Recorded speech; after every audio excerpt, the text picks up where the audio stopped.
उसबे है तर दर वर्षी प्रमाणे वो कार्यक्रम उसबे है का पहिल्या वर्षी 4-5-6 वर्ष आगला ही याच धाम में आपण वृक्षारोपण केलो। दुसरा वर्षी बरडीपाड़ा यहाँ मोगी माता धाम में वृक्षारोपण केलो। यानंतर जी देवलीमाड़ी माता धाम जे गुजरात काय वृक्षारोपण वो कार्यक्रम केलो। त्याचप्रमाणे या वर्षी आपोले है ने यही जे धवळीबारी माता धाम में वो वृक्षारोपण वो कार्यक्रम में आपण करोइला है।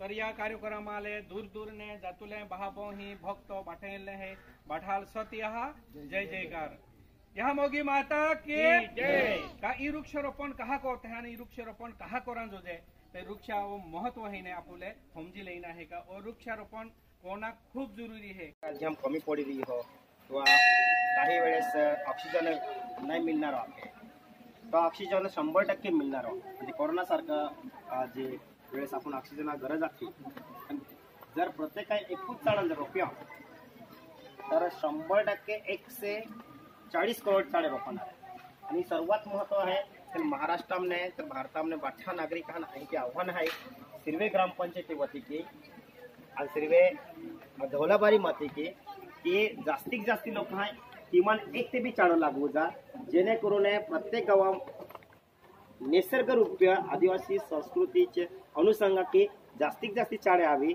आणि आपू झाडे जतनवी जाय आणि जास्तीत जास्त आदिवासी हारादही हवी। त्यामध्ये जय हिंद जय महाराष्ट्र जय आदिवासी।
भारी